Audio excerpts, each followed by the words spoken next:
எல்லாருக்கும் ஸ்தோத்திரம். இந்த நாளிலும் கூட இந்த வீடியோ மூலியமாக சிலுவையிலே இயேசு கிறிஸ்து பட்ட பாடுகள், அந்த சிலுவைக்கு அவர் போறதற்கு முன்னதாக சில விசாரணைகள், நிறைய தரப்புல விசாரணைகள் நடத்தப்பட்டது. நிறைய கான்வர்சேஷன், இயேசுவுக்கும் விசாரணை பண்ணின அண்ணா, காய்பா, பிலாத்து, ஏரோது, இவங்களுக்கு நடுவில் நடந்த அந்த சம்பாஷணைகள், இதை குறிச்செல்லாம் சில காரியங்களை நாம் இன்றைக்கு தெரிந்து கொள்ள போகிறோம். இது ஏன் நம்ம இந்த மாதிரி தியானம் பண்ணி இதையெல்லாம் நம்ம கற்றுக்கணும், தெரிந்து கொள்ளணும் அப்படின்னா, இயேசு கிறிஸ்து இந்த விசாரணை நேரத்துல பிலாத்து கிட்ட ஒரு காரியத்தை சொன்னாரு. இது எனக்கு ரொம்ப பிடிச்சது. சத்தியவான் எவனும் என் சத்தம் கேட்கிறான். இதை தைரியமா இயேசு கிறிஸ்து விசாரணை நடத்திட்டு அந்த நேரத்திலே பிலாத்துவை பார்த்து சொன்னார். சத்தியமாவது என்ன அப்படின்னு பிலாத்துக்கே ஒன்றும் புரியல. ஆனா இன்றைக்கு இந்த சத்தியத்தை நாம தியானம் பண்ணும் பொழுது, இந்த சத்தியத்தை நீங்க தெரிந்து கொள்ளும் பொழுதோ, நீங்க இதை பார்க்கும் பொழுதோ என்ன நடக்குதுன்னா, சத்தியத்தையும் அறிவீர்கள், சத்தியம் உங்களை. அதனாலதான் இப்படிப்பட்டதான வீடியோஸ்லாம் நம்ம கண்டிப்பா பார்க்கணும். நிறைய வேதாகம சம்பந்தமாக, முக்கியமா இயேசு கிறிஸ்துவை பற்றி தெரிந்து கொள்ளும் பொழுது அது நமக்கு நித்திய ஜீவனை அளிக்கும். ஸோ இன்றைக்கு கூட வாங்க வீடியோக்குள்ளார போகலாம். பல கேள்விகள், பல பதில்கள், இது முடிவதற்குள்ளாக ஒரு தெய்வீக சமாதானத்தை உங்க உள்ளத்திலேயும் உங்க இல்லத்திலேயும் நீங்க பெற்றுக்கொள்வீர்கள். இயேசு கிறிஸ்துவ அரெஸ்ட் பண்ணாங்க, அதாவது கைது செய்தாங்க. கைது செய்ததில் பார்த்தீங்கன்னா நிறைய காரியங்கள், சம்பவங்கள் பைபிளில் நம்ம படித்தோம். ஆனால் அதில் நிறைய டவுட் நம்ம இருக்கும். நிறைய காரியங்கள் பைபிளில் நேரடியாக கொடுத்துருந்தாலும் நம்ம விளக்கங்கள் ரொம்ப கஷ்டம். ஸோ எப்படி பண்ணாங்க, எப்படி அவர் கைது பண்ணாங்க, எந்த இடத்துல பண்ணாங்க, எங்கே கொண்டு போனாங்க, நீ நைட்டு எங்கே அவர் உட்கார வச்சாங்க, நைட்டு இருந்தாலும் மறுநாள் வெள்ளிக்கிழமை விசாரணை காலையில் கொண்டு போனாங்க, அவரை எப்படியெல்லாம் கிரிட்டிசைஸ் பண்ணாங்களோ நிறைய காரணம். ஸோ இந்த மாதிரி காரணங்கள் நிறைய டவுட் இருக்கும். உங்களை ஏதாவது இந்த மாதிரி டவுட் இருந்தால் நீங்கள் கேட்கலாம். நம்ம இன்னைக்கு தெளிவுபடுத்திக்கொள்ளலாம். இயேசு ராஜான்னு சொல்றாங்கல்ல, அவரு மெய்யாகவே ராஜாவா? அதை குறித்து கொஞ்சம் சொல்லுங்க. இயேசு கிறிஸ்து ராஜா அப்படின்னு சொல்வதற்கு ஒரு காரணம் இருக்குது, சரிங்களா? இப்போ பாருங்க, இதில் பெத்லேகம்ல இயேசு கிறிஸ்து பிறந்தார், சரிங்களா? சாஸ்திரிகளுக்கு அவருடைய அறிவியல் ஆராய்ச்சி நிமித்தமாக ஒரு நட்சத்திரத்தை பார்த்து அவர்கள் ஃபாலோ பண்ணாங்க. ஃபாலோ பண்ணும்போது ஏரோது ராஜாவிடத்துல போயிட்டு அவர்கள் எல்லாமே விசாரிக்கிறாங்க. அப்போ அவர் கேட்கிறாரு, யூதருக்கு ராஜா எங்கே பிறந்திருக்கிறார்? ஏன்னா அவங்க அறிவியல் ஆராய்ச்சி பண்ணுகிற இந்த வானசாஸ்திரிகள் எல்லாமே அந்த இடத்துல நேரம் காலம் தாமதமானனால அந்த அரண்மனை தாங்க வேண்டிய சூழ்நிலை. அப்போ அந்த ராஜா கிட்ட கேட்கிறாங்க. அங்கே கேட்கும்போது யூதருக்கு ராஜா பிறந்திருக்கிறார் எங்கே அப்படின்னு அவங்களுக்கு தான் தெரியும். அப்போ யூதருக்குன்னு ஒரு ராஜா பிறக்கிறார். அவர் யார் என்று சொன்னார்? கர்த்தராகிய இயேசு. ஸோ அங்கே பிறப்பில் தொடங்குற அந்த ராஜா என்கிற ஒரு பொசிஷன், அவருக்கு ஒரு தனி ஒரு தன்மை இருக்கிறது, தனி ஒரு பதவி இருக்கிறது. சரி, பிலாத்து இடத்துல கொண்டு வரும்போது அந்த இடத்துல நடந்த ஒரு சங்கதி தான் அவர் அங்கே கேட்கிறார். நீ யூதருக்கு அவர் விசாரிக்கிறார், இயேசு நீ குற்றம் பண்ணது உண்மையா அப்படியெல்லாம் விசாரிக்கிற போது அப்போ அவர் சொன்ன, நீ யூதருக்கு ராஜாவான்னு சொல்லி கேட்கிறார். ஏன்னு சொன்னால் இது முதல் முறையாக இயேசு கிறிஸ்து அந்த ரோம சாம்ராஜ்யத்தில் சிலுவையில் அறையிறாங்க. சிலுவை என்பது ஒரு அவமான சின்னம். இந்த அவமான சின்னத்தை ஒரு அவமானப்படுத்தும். அதுதான் அங்கே ரோம சாம்ராஜ்யத்தினுடைய காரியங்கள். அந்த சதுசேயர் பரிசேயர் குற்றம் பிடிச்சிட்டே இருக்கிறாங்க. நியாய பிரமாணத்தின்படி இவர் எதுவுமே செய்ய மாட்டார், குற்றம் சொல்லுகிறார் அப்படின்னு சொல்லி. ஸோ இதனால தான் இவரை ராஜா கிரிட்டிசைஸ் பண்ணணுன்றதுக்காக தான் இவர் கேட்குறாரு, யூதருக்கு ராஜா நீ சொல்கிறபடி தான். நான் ராஜான்னு சொல்லிக்கல, அவர் நீங்கள் சொல்கிறபடி தான் சொல்கிறார். அப்படி அதனால தான் அந்த முள்முடி கூட வச்சாங்க. அவரை அசிங்கம் பண்ணுறதுக்கு, ராஜாவுக்கு ஒரு கிரீடம் இருப்பதற்காக தான் இந்த முள்முடி கூட ரொம்ப கொடியமான ஒரு முள், அந்த விஷம் உள்ள ஒரு முள்ளை 53 முள் இருக்கிற அந்த ஒரு வேலி போல பண்ணி பின்னி அதை தலைமையில் வைத்து ஓங்கி அடித்து கையில் ஒரு கொம்பை கொடுத்து நீ யூதருக்கு ராஜான்னு சொல்லி ஒரு சிவப்பு அங்கேயே போட்டு அவர் என்ன பண்ணுறாங்க இந்த மாதிரி. ஸோ இது மூலமாக தான் அவர் யூதருக்கு ராஜா அப்படின்னு சொல்லிட்டு கூட இருப்பாங்க. நீங்கள் பார்த்தீங்கன்னா சிலுவை மேலே கூட ஐயனாரைன்னு அடிச்சிருப்பாங்க. யோவான் 18ஆம் அதிகாரத்தில் 36ஆம் வசனத்தை இப்போ வாசிக்க கேட்கலாம். இயேசு பிரதியுத்தரமாக, என் ராஜ்யம் இவ்வுலகத்திற்குரியதல்ல. என் ராஜ்யம் இவ்வுலகத்திற்குரியதானால் நான் யூதரிடத்தில் ஒப்பு கொடுக்கப்படாதபடிக்கு என் ஊழியக்காரர் போராடி இருப்பார்களே. பாருங்க, அங்க சொல்றாரு, இயேசு சொல்றாரு, இந்த ராஜ்யம் இந்த எனக்கு ஒரு இது கிடையாது. அவர் ராஜ்யம் பரலோக ராஜ்யம். அவர் அங்கதான் அரசாள போகிறார். அங்கதான் அவருடைய அரசாளுகை கடைசி வரைக்கும் இருக்க போகிறது. அவர் மரித்த பிறகு கூட 3ஆம் நாள் உயிர் தெரிந்த பிறகு 40 நாள் இந்த பூமியில இருந்தார் உண்மை. அதுக்கப்புறம் அவர் வந்து தேற்றவாளன் வந்த பிறகு அவர் போயிட்டார். சரிங்களா? ஸோ இப்போ அவர் வந்து எதுக்கு ராஜா அப்படின்னு சொல்லி பார்க்கும்போது இந்த பூமிக்குரிய ராஜாக்கு அவருக்கு உரிமை இல்லை, அவர் பரலோகத்துக்குரிய ராஜா. அவர் சொல்றாரு ஒரு இடத்துல 36ல, நான் என் ஊழியக்காரர் போராடி இருப்பார்களே, இப்படி இருக்க என் ராஜ்யம் விடத்துக்குரியதல்ல என்றார். இப்போ இயேசு கிறிஸ்து பார்த்தீங்கன்னா அடிக்கப்படணும் தேவனுடைய நீதி. சரிங்களா? இது வந்து யாருமே காப்பாற்ற முடியாது, யாருமே வந்து போராட முடியாது. அதே போல தான் பார்த்தீங்கன்னா இந்த தமிழ்நாட்டிலும் சரி, இந்த உலகத்திலும் சரி, எங்கே பார்த்தாலும் போதகர்கள் எல்லாம் அடிக்கப்படுகிறது, சபை போதகர்கள் அடிக்கப்படுது. அவங்களெல்லாம் வந்து இவங்களாம் வந்து காப்பாற்ற முடியாது. ஏன்னா இவர்கள் எல்லாம் வந்து பூமிக்குரியவர்கள் தான். ஆனால் பர்வத்துக்குரியவர்கள் வந்து யாருன்னு சொல்ல முடியாது. ஆனால் பர்வத்துக்குரிய ராஜா யாருன்னு சொன்னால் கர்த்தராகிய இயேசு மட்டும்தான். சரிங்களா? அதனால் வந்து யூதருக்கு ராஜா என்று சொன்னது இந்த உலகத்துக்குரிய காரணத்தை அவங்க சொல்லிட்டாங்க. ஆனால் பர்வத்துக்குரிய ராஜா நம்ம கர்த்தராகிய இயேசு கிறிஸ்து குழந்தையா இருக்கும்போது ஏரோது வந்து வானசாஸ்திரிகிட்ட கேட்கிறாரு, யூதருக்கு ராஜாவாக பிறந்தவர் எங்கேன்னு சொல்லி கேட்கிறாரு. அதே கேள்விய இப்ப பிலாத்து கேட்கிறாரு, நீ ராஜாவா, நீர் யூதருக்கு ராஜாவா? அப்பனா இவருக்கு ஆல்ரெடி இந்த ஒரு இன்சிடென்ட் வரலாற்று பூர்வமாக அறிந்த ஒரு நபராக பிலாத்து இருக்கிறார். எப்படின்னா சில காரியங்கள் வந்து வேதாகமத்தில் குறிப்பிடப்பட்டிருக்காது. அதுக்கான காரியத்தை நம்ம ஹிஸ்டரி புக்கில், வரலாற்று சான்று புக்குங்களை பார்க்கும் பொழுது நமக்கு வந்து தெரியும். அப்படி பார்க்கும் பொழுது இயேசு பிறந்த பொழுது இந்த ஏரோதுக்கு 9 மகன்கள். அந்த 9 மகன்களும் அதன் பிறகு பல பல தேசாதிபதிகளாய் மாறி தேசம் எங்கும் ஆளுகின்றார்கள். அப்படி வந்த ஒரு மகன் தான் இந்த பிலாத்து. ஏரோதுக்கு அப்புறமா வந்த இந்த பேர்கள்லாம் தேசாதிபதிகளாய் மாறுகிறார்கள். பேர் அதே தான், அக்ரிப்பான்னு வரும், மற்ற இன்னும் நிறைய பெயர்கள் வரும். அது போல நிறைய தேசாதிபதிகள் இருந்தாங்க. ஒரு பெரிய பிரதான அந்த ஏரோது இருந்தாரு.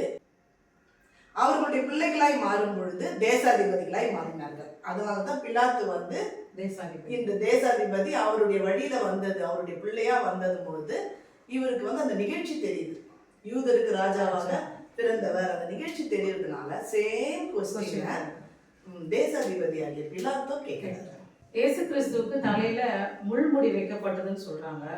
ஏன் வந்து முள்முடி வச்சாங்க? ஏன் வேற எதுவுமே ஃப்ரீடமா பண்ணி வச்சிருக்கலாம்ல? ஏன் முள்ள ஸ்பெசிஃபிக்கா செய்ய சொல்றாங்க? ஒரு முள்ளு வந்து ஏசப்பாவுக்கு வந்து ஏன் வச்சாங்க அப்படின்னா, எபிரேயர் 6ஆம் அதிகாரம் 8வது வசனம் பார்த்தீங்கன்னா, முள் செடிகளையும் முள் பூண்டுகளையும் முளைப்பிக்கிற நிலமோ தகாதது. அது வந்து முள் வந்து எந்த இடத்துல இருக்கோ அது சபிக்கப்பட்டது, அந்த இடம் வந்து சபிக்கப்பட்டது அப்படின்னப்போ கர்த்தர் வந்து ஆதாமையும் ஏவாளையும் என்ன செஞ்சாரு? தோட்டத்துல சபிச்சாரு. அவர் என்ன சபிச்சாருன்னா, ஆதியாகமம் 3வது அதிகாரம் 18வது வசனம் பார்த்தீங்கன்னா, அது உனக்கு முள்ளும் குறுக்கும் முளைப்பிக்கும் அப்படின்னு சொல்லியிருக்கிறாரு. அப்போ அது வந்து ஒரு சாபம். முள்ளுங்கிறது வந்து ஒரு சாபத்தை குறிக்கும். அதனாலதான் என்ன செஞ்சாங்க, உன் சாபத்தை நான் ஏற்றுக்கொண்டேன், நீ என்ன செய்ய வேண்டாம், நீ உன்னோட சாபம் வந்து நான் ஏற்றுக்கொண்டேன் அப்படிங்கிறதுக்காக தான் அந்த முள்முடி என்ன செஞ்சாங்க, ஏசப்பாவுக்கு வந்து சூட்டினாங்க. ரோமர்கள் வந்து என்ன தண்டனை கொடுத்தாங்க? ரோமர்கள் வந்து அதாவது எல்லாருமே தண்டனை கொடுப்பாங்க. ரோமர்கள் வந்து ரொம்ப தண்டனை கொடுக்கும்போது அவங்க அந்த தண்டனையில அவங்க வேதனைப்படுற பார்த்து அவங்க ரசிப்பாங்களாம். அதனால மரண தண்டனை என்ன செஞ்சாங்க, ரோமர்கள் வந்து ஏசப்பாவுக்கு வந்து கொடுத்தாங்க. மரணம் அந்த சிலுவையில தொங்கும்போது, ஒரு மனுஷன் சிலுவையில தொங்குறான்னா அந்த வேதனையை பார்த்து என்ன செய்வாங்க, ரசிப்பாங்க, சந்தோஷப்படுறவங்க. அதனாலதான் ஏசப்பாவுக்கு என்ன செஞ்சாங்கன்னா மரண தண்டனை கொடுத்தாங்க. அவர் அடிச்சாங்க. 39 அடிகள். ரோமர்கள் வந்து 40 அடிகள் கொடுப்பாங்க, ஆனா 39 அடிகள் தான் என்ன செஞ்சாங்க, அடிச்சாங்க. அவரை ரொம்ப இகழ்ந்தாங்க, எல்லாருமே இகழ்ந்தாங்க, அவமானப்படுத்தினாங்க. எல்லாவற்றையும் ஏசப்பா என்ன செஞ்சாரு, தாங்க எதுக்காக மரண தண்டனை ஏற்றுக்கொண்டார்னா, நம்மளுடைய பாவங்கள் சாபங்கள் எல்லாவற்றையும் நீக்கணும், நம்மளை ரட்சிக்கணுங்கிறதுக்காக என்ன செஞ்சாரு, அந்த மரண தண்டனையை ஏசப்பா ஏற்றுக்கொண்டார்.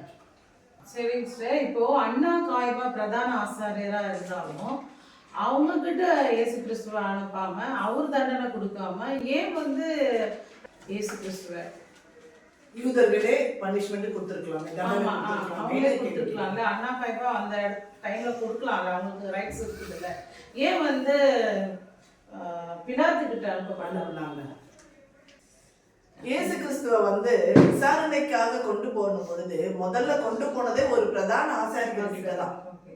அண்ணா என்ன பண்றாரு, இன்னொரு பிரதான ஆசாரியர் கிட்ட அனுப்புறாரு, காய்பா. ஆக்சுவலா கொலை செய்யும்படிக்கு திட்டமிட்டவங்களே இந்த கூட்டத்தினர் தான். ஆனா யாரையுமே சிலுவை தண்டனையிலையோ மரண தண்டனை கொடுப்பதற்கோ ஆசாரியர்களுக்கு அனுமதியே கிடையாது.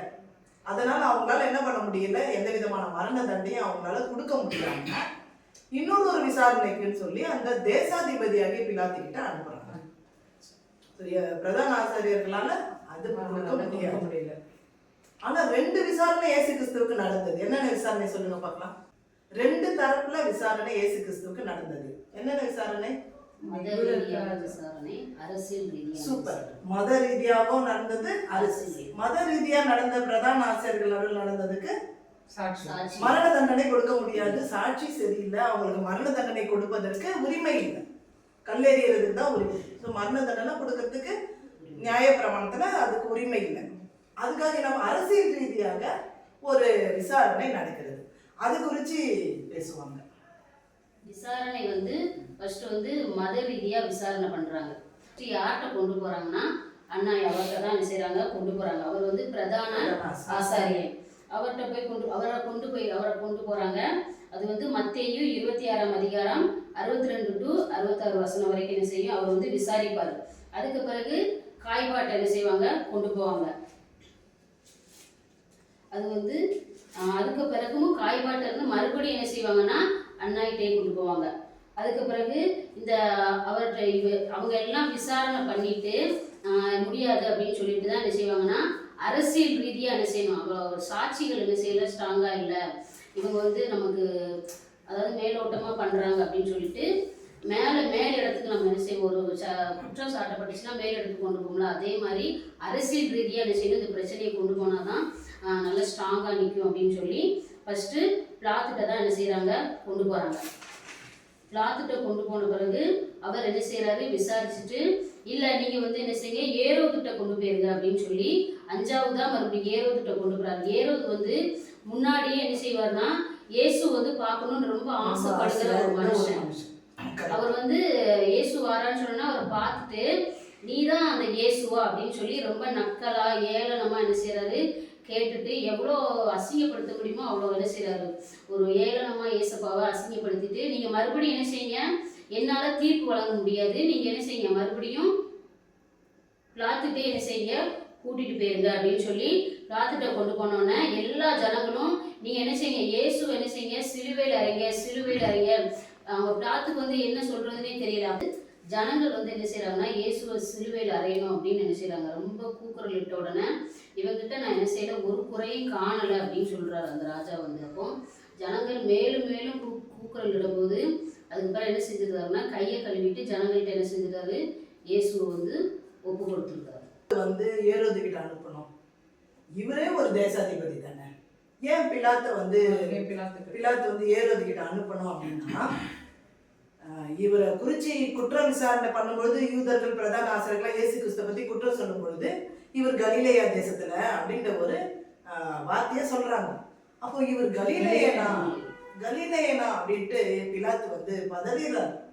அப்போ கலிலேயனுக்கு அவங்களுக்குன்னு உள்ள ஏரோது இருக்கிறாங்க, அந்த ஏரோது கிட்ட அனுப்பணும் அப்படின்னு பிலாத்து என்ன பண்றாரு, நீங்க உங்களுடைய இடத்துக்கு கூட்டிட்டு போங்க அப்படின்னு சொல்லும் பொழுது அந்த நேரம் எருசலேம்ல இருந்து கலிலேயாவுக்கு வரணும்னா 100 கிலோமீட்டர்ஸ். இப்போ வெள்ளிக்கிழமையே அவர் சிலுவையில் அறைய முடியாது, 100 கிலோமீட்டர்லாம் போயிட்டு வர்றதுக்கே முடியாது. இந்த வியாழக்கிழமையில இருந்து விசாரணை நடந்துகிட்டு இருக்கு, வெள்ளிக்கிழமை காலையிலேயே ஆயிடுச்சு. இந்த நேரம் திரும்பி எப்படி கலிலேயாவுக்கு கொண்டு போறது? அப்போ ஏரோதுன்னு கலிலேயா தேசத்துல இருக்கிறவர் இங்க வந்திருக்கிறார். கலிலேயா தேசத்துல இயேசுவை குறித்து விசாரித்து அந்த இடத்துல இயேசுவை காணணும்னு ஆசையா இருந்தார். அவருடைய அதிசயம்லாம் இவர் ஆல்ரெடி கேட்டு இருக்கிறார். அப்போ அங்கேயே போய் கலிலேயா தேசத்திலே போய் பார்த்துருக்கணும்ல, பார்க்கல. ஆசைப்பட்டாரே தவிர போய் பார்க்கல. நம்ம இந்த விசாரணையில ஒண்ணு நம்ம பார்க்கணும் என்னன்னா, பிலாத்துக்கிட்ட இயேசு கிறிஸ்து நிறைய பேசுறாரு. அவர் கேட்கறதுக்கெல்லாம் ஆனஸ்டா பதில் சொல்றாரு. ஆனா ஏரோது கிட்ட ஒண்ணுமே சொல்லல, மௌனமாவே இருந்தாரு. அவருக்கு கோபம் வருது. திரும்ப திரும்ப ஏரோது கேள்வி கேட்கிறாரு, அவருக்கு கோபம் வருது. இயேசு கிறிஸ்து அவர் கோவப்பட்டா கூட பரவாயில்லன்னு சொல்லிட்டு ஒண்ணுமே பேசல. ஏன்னா ஆசைப்பட்டார்ல, ஆனா அவர் போய் சந்திக்கவே இல்லை. இந்த யூதர்களோட கூட ஆசாரியர்களோட கூட சேர்ந்து அவரும் ஏளனம் பண்ணவும் அசட்டை பண்ணவும் அவரை வந்து கேலி செய்யவும் தான் இருந்தார். அதனால இந்த பிலாத்து திரும்பியும் ஏரோதுகிட்ட அனுப்புனாலும் அவர் ஒன்றுமே செய்ய முடியாமல் அகைன் இவரு பிலாத்துக்கிட்டே வந்துடுறாரு. பிலாத்து தான் தீர்ப்பு செய்து முடிக்கிறார். இது ஒரு விஷயம் கவனிக்கணும். வியாழக்கிழமை வந்து அவர் அரெஸ்ட் பண்ண உடனே விசாரணைக்கு கொண்டு வராங்க. விசாரணைக்கு கொண்டு வந்து நள்ளிரவு ஆன பிறகு அவர் ரூமில் போட்டு அடைச்சிடறாங்க. அந்த ரூமுக்கு வந்து ஜன்னல் கிடையாது, ஒன்றும் கிடையாது. ரூம் எப்படின்னா மேலில் தான் இது இருக்கும், ஓப்பன் இருக்கும். அதுலேருந்து உள்ளே குதிச்சு ஆள் அவர் தான் திருப்பி அவங்க கை கட்டி மேலே தூக்குவாங்க.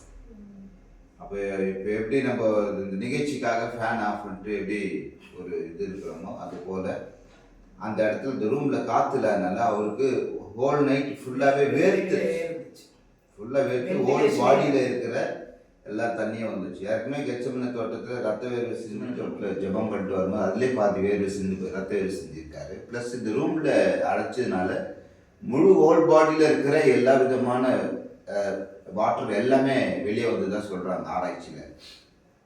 அப்போது அவர் வந்து சிறையில் ரொம்ப தூரம் வர சிறையில் கொண்டு போனதுனால அவர் ரொம்ப வெயில் நாட்கள் வெயிலாக இருந்ததுனால அதிக வேர்வை சொட்டிங்கனால அவரோட சரீரத்தில் என்ன இல்லை, தண்ணியே இல்லை.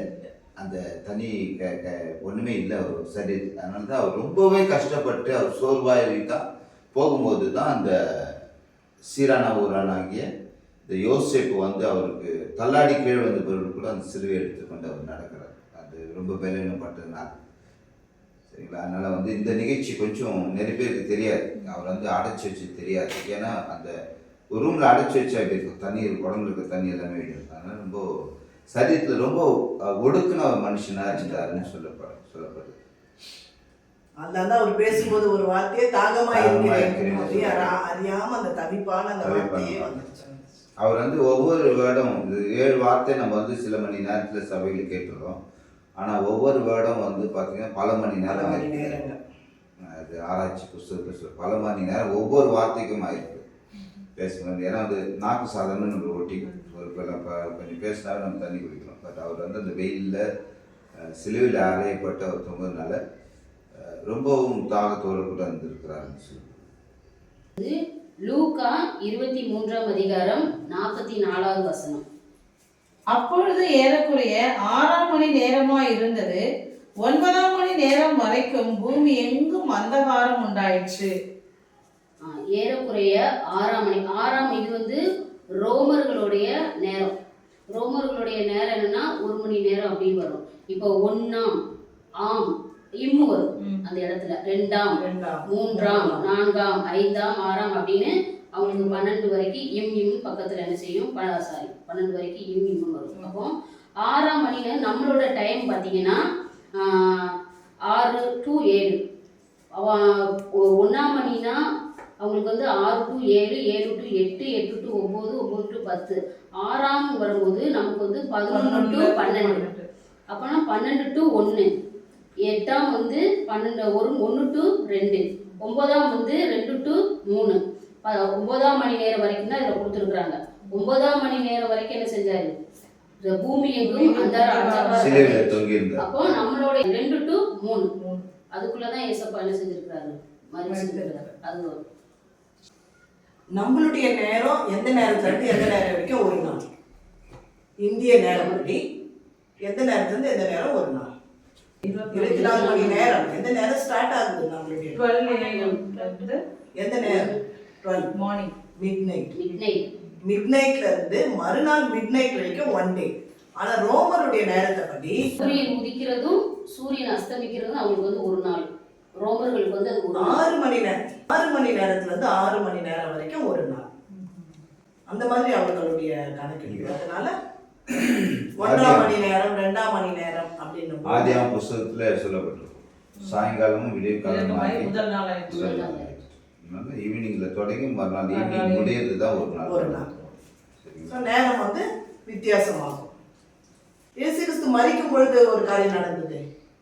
திரைச்சிலை இரண்டாக திரைச்சிலை வந்து ரெண்டா கிழிஞ்சிச்சு. அது ஏன் எதனால கிழிஞ்சிச்சு? ரெண்டாவது கிழிஞ்சது எப்படி கிழிந்தது? மேலிருந்து கீழே இருக்குது, கீழே இருந்து மேலே கிழிச்சு. மேலிருந்து திரைச்சிலை கீழே இருந்து கிட்ட யாரோ கிழிச்சு விட்டாங்க, இல்ல அதுவே கொஞ்சம் தையல் விட்டு இருந்துச்சு, ஏதோ ஒரு காரணம் சொல்லலாம். ஸோ ஆனால் கீழே இருந்து அந்த தையல் வந்து கிழிக்க மேல இருந்து தான். அது அது பார்த்தீங்கன்னா வந்து இயேசு கிறிஸ்து மரணம் ஊர்ஜிதப்படுத்துது ஒன்று. அந்த நேரத்தில் வந்து கல்லறைகள் திறக்கப்பட்டது, ஜீவன் விடும்போது கல்லறைகள் திறக்கப்பட்டிருக்கிறது, பூமி ரெண்டாய் பிளந்திருக்கிறது, அதிர்ச்சி உருவாயிருக்கிறது, கடல் கொந்தளிச்சிருக்கிறது. இந்த திரைச்சிலை கிழிந்ததுன்னுக்கு எல்லாத்துக்குமே ஒரு காரணம் இருக்குது. இயேசு கிறிஸ்து வந்த நோக்கத்துலேருந்து மரிக்கிறதுக்கு ஒரு காரணம் இருக்குது. என்னன்னு பார்த்தீங்கன்னா அதில் எவ்வளோ உயரத்துலேருந்து இருக்கும். அப்போது அதில் என்ன அப்படின்னா, இவர் மரணம் அடைஞ்சதுக்கு நோக்கம் வந்து என்னென்னா, பரிசுத்த ஸ்தலத்துக்கும் மகா பரிசுத்த ஸ்தலத்துக்கும் இடையே அப்போ ஆசாரிகள் வந்து மட்டும்தான் உள்ளே போகணும், மற்றவங்க யாரும் உள்ளே போகக்கூடாது. இன்றைக்கி பார்த்தீங்கன்னா நம்ம கம்யூனியன் எடுக்கும்போது முன்னாடி பேரத்தில் அந்த ஆல்டர் கிட்ட போகிற அளவுக்கு நமக்கு தேவன் பர்மிஷன் கொடுத்துருக்காரு. ஸோ அது அந்த தடைகள் நீங்கும்படியாக தான் இது பண்ணியிருக்காரு. அது ஒரு வசனத்தை வாசிக்கலாம். எபேசியர் 2:14 வாசிக்கலாம். எப்படியெனில் அவரே நம்முடைய சமாதான காரணராகி இரு திறத்தாரையும் ஒன்றாக்கி பகையாக நின்ற பிரிவினையாகிய நடு சுவரை சரி மட்டும்தான் உள்ள போகணும். அதனுடைய அந்த தடைகளை கர்த்தர் உடைத்தார். அவர் மரணத்துல தடைகளை உடைத்து இன்னைக்கு நம்ம ஆல்டர் வரைக்கும் போயிட்டு நம்ம ஜெபம் பண்ணி கொடுக்குறோம், கம்யூனியன் எடுத்து கொடுக்குறோம். இந்த மாதிரி அது அந்த தடையாது இரு தரத்தாருடைய காரியத்தை ஒன்றாக்கி அப்படி சொல்லி நமக்கு சமாதானம், எல்லா மனுஷனும் ஒன்று தான் என்பதற்கான ஒரு அடையாளத்தை தேர்வு வைத்தார். அவர் மரணத்தில் எல்லாமே வந்து ஒரு ஒரு பெரிய அதிசயம் தான். ஏன்னா மரித்தவங்க உயிர்த்து இருக்கிறாங்க, கல்லறை திறக்கப்பட்டிருக்கிறது, கல்லறை திறக்கப்பட்டு நிறைய பேர் உயிர் தெரிந்திருக்கிறாங்க, கடல் கொந்தளிப்பு, நிறைய காரியங்கள் சொல்லப்படாத காரியங்கள் நிறைய இருக்கு. ஆகவே அவருடைய மரணம் வந்து உண்மையாகவே ஒரு கிரேட் அவ்வளோதான் சொல்லுவேன். அதனால தான் புறஜாதி மக்களுக்கும் இயேசு கிறிஸ்து உலக ரட்சகராக மாறுகின்றார். சொந்த ஜனத்துல வந்தார், சொந்த ஜனங்களும் அவரை ஏற்றுக்கொள்ளவில்லை, காட்டி கொடுக்கிறார்கள், கொலை செய்ய முயற்சி பண்றார்கள்.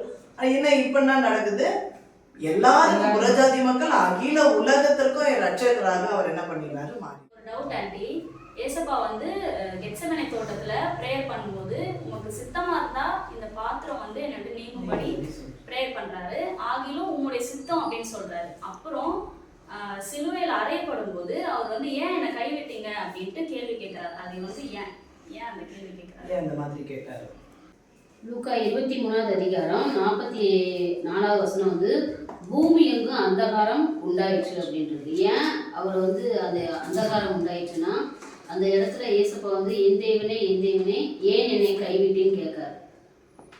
ஏன் அவர் கைவிட்டாருன்னா, அவர் சரீர பலவீனம், அவர் நிறைய அடி வாங்கியிருக்கிறாரு. அவர்களுடைய தழும்புகள் மட்டுமே 5480 கிட்ட வரும் வேதனை. அவருடைய தழும்புகள், அடிகள், முட்கள் வந்து 17 முள் அவரோட தலைக்குள்ள என்ன செஞ்சிருக்கு. அந்த வேதனை மூலமாக ஏன் நீங்க கைவிட்டுட்டீங்க பிதாவே அப்படின்னு கூட கேட்டிருக்கலாம். ஆனா இதனுடைய ரீசன் என்னன்னா, அவ்வளோ நேரம் என்ன செஞ்சிருக்காங்க, பிதா வந்து அவரை பார்த்துக்கிட்டே இருக்கிறாரு. பூமி வந்து காரிருள் போல என்ன செஞ்சான், மூடுனுச்சு. அந்த வானம் முழுவதும் காரிருள் போல மூடின உடனே அது ஏன்னா, உலகத்தின் யோவான் வந்து சொல்றாரு, ஞானஸ்தானம் எடுக்க வரும்போது கையை நீட்டி சொல்றாரு, இவர் தான் உலகத்தின் பாவத்தை சுமந்து தீர்க்கிற தேவாட்டுக்குட்டி அப்படிங்கிறாரு.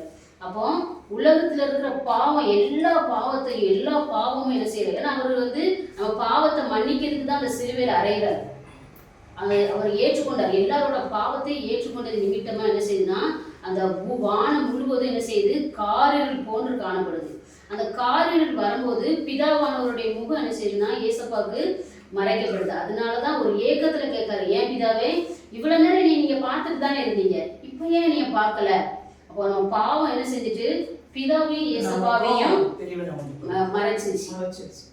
பாவத்தை மன்னிக்க தான் ஏசப்பா என்ன செஞ்சாரு, அந்த சிலுவையில அறையப்பட்டார். அதனாலதான் அந்த வார்த்தையை வந்து ஏசப்பா வந்து கேட்கிறாங்க. அதாவது நீங்க பாத்தீங்கன்னா வசனம் தெரிஞ்ச வசனம் தான்.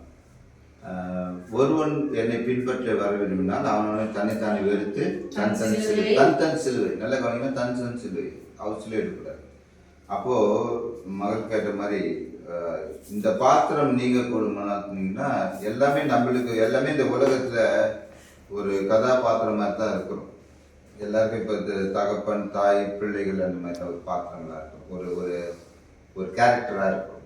ஸோ கர்த்தர் தேவனாய் கர்த்தர் தன்னுடைய சொந்த மகனை இந்த உலகத்தில் பாவத்தை சுமப்பதற்கு ஒரு பாத்திரமாக உபயோகப்படுத்தினார். அது போல தான் நம்மளுக்கும் இன்னைக்கு வந்து கிறிஸ்துவை ஏற்றுக்கொண்டதுனால அல்ல, உலக பாவங்கள் நிமித்தமாக நம்ம பாடுகள் அனுபவிக்கிறோம். நாங்கள் நீங்கள் குடும்பம்னா நீங்கட்டும்னு சொல்லும் போதுன்னா தாங்க முடியாது, ஓவர்ஃப்ளோ ஆகும். பாவங்கள் சுமந்து அவரால் முடியல. அவர் மனுஷ ரூபத்தில் இருக்கிறார், சரிங்களா? மனுஷ ரூபத்தில் இருக்கிறதுனால அந்த பாடுகள் வழிகளெல்லாம் தாங்கி என் தேவனே ஏன் என்னை கைவிட்டு சொல்றார். நாம கூட கொஞ்சம் பிரச்சனை கூட நம்ம பெருசாக இது பண்ணிடுறோம், சரிங்களா? அதனால வந்து கர்த்தர் அந்த வார்த்தை சொன்னது நோக்கம் வந்து சரீரத்தில் இந்த வேதனைகளை தெரிவிக்கிறார், தேவனிடத்துல தான் தெரிவிக்கிறார். நாமளும் நிறைய நேரம் 100% எல்லாருமே எந்த வயது எந்த சூழ்நிலை இருக்கிறவங்க எல்லாருமே ஏன் என்னை கைவிட்டுட்டீங்க, எனக்கு மட்டும் ஏன் இந்த கஷ்டம் வருது, ஜெபிக்கிற நான் மட்டும்தான் கஷ்டப்படுறேன், ஜெபிக்காதவெல்லாம் நல்லா தானே இருக்கிறான், புலம்புகின்ற ஒரு வார்த்தைகளை நாம கண்டிப்பா சொல்லுவோம். நம்ம நிமித்தம் தான் இயேசு கிறிஸ்துவும் அந்த இடத்துல ஏன் என்னை கைவிட்டீர் என்ற ஒரு வார்த்தையை சொல்லியிருக்கலாம்.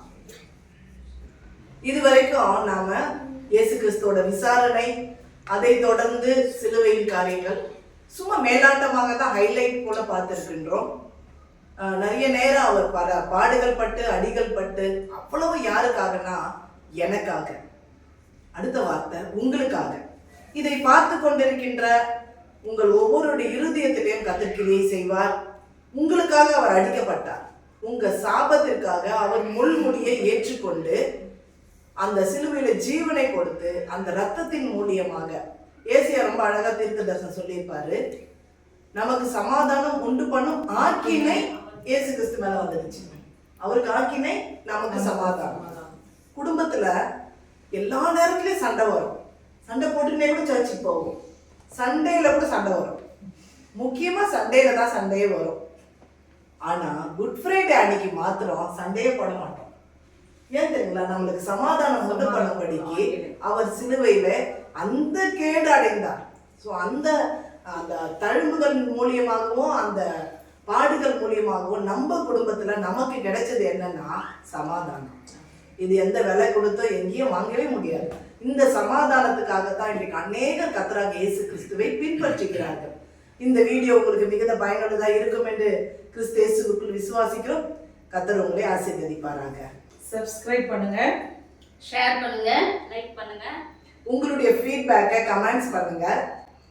ஷாலோம். ஷாலோம்.